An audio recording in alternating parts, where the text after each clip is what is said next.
একজন শিক্ষার্থী কলেজের রেজিস্ট্রেশন ফি থেকে শুরু করে কেন্দ্র ফি সব কিছু ঠিকঠাক মতো চালিয়ে নিল এবং সে পরীক্ষার প্রস্তুতিও নিল।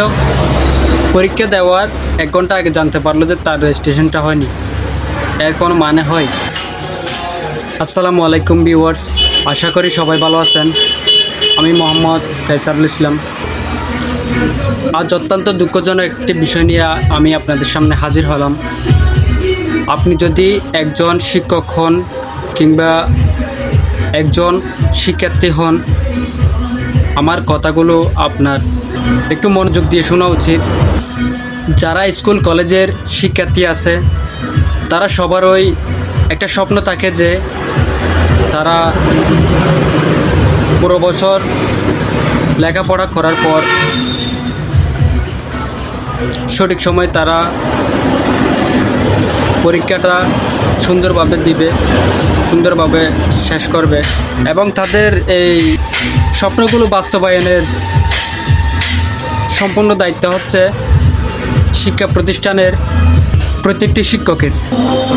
একজন শিক্ষার্থী লেখাপড়া থেকে শুরু করে তার প্রতিষ্ঠানের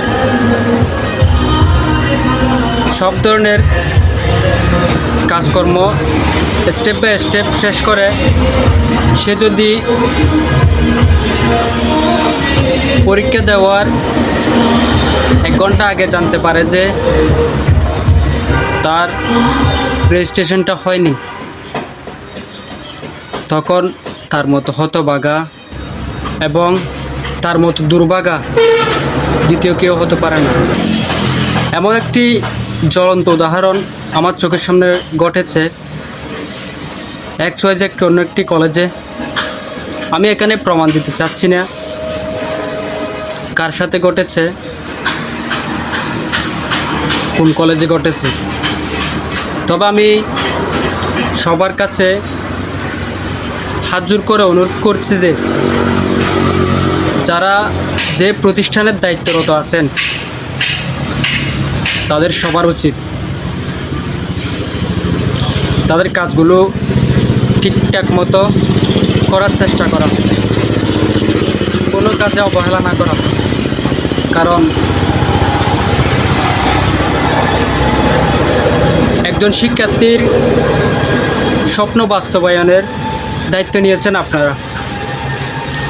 যদি সেই শিক্ষার্থীর স্বপ্নটা আপনারা ভেঙে দেন, এটা কখনো ভালো কাজ হতে পারে না। একজন শিক্ষার্থী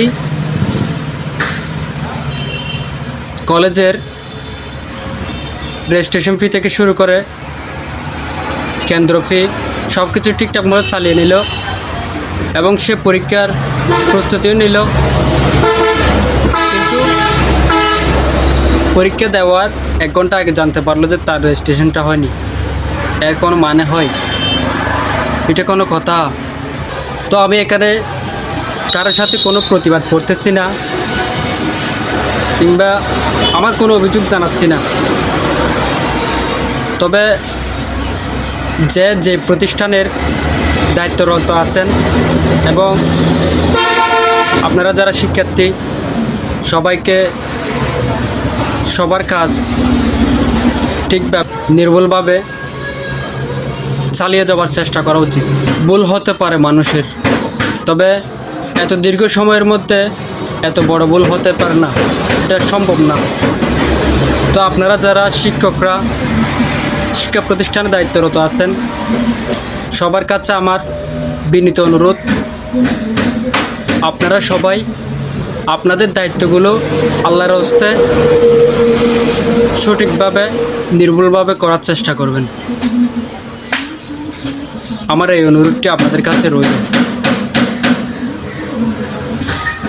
শিক্ষক মানে হচ্ছে বাবা মায়ের সমতুল্য এবং প্রতিটি শিক্ষার্থীরাই তার শিক্ষককে ওই মর্যাদায় রাখে এবং প্রতিটি শিক্ষকের উচিত ওই অবস্থান থেকে তার শিক্ষার্থীর এবং তার সন্তানের স্বপ্ন বাস্তবায়নে সহায়তা করা।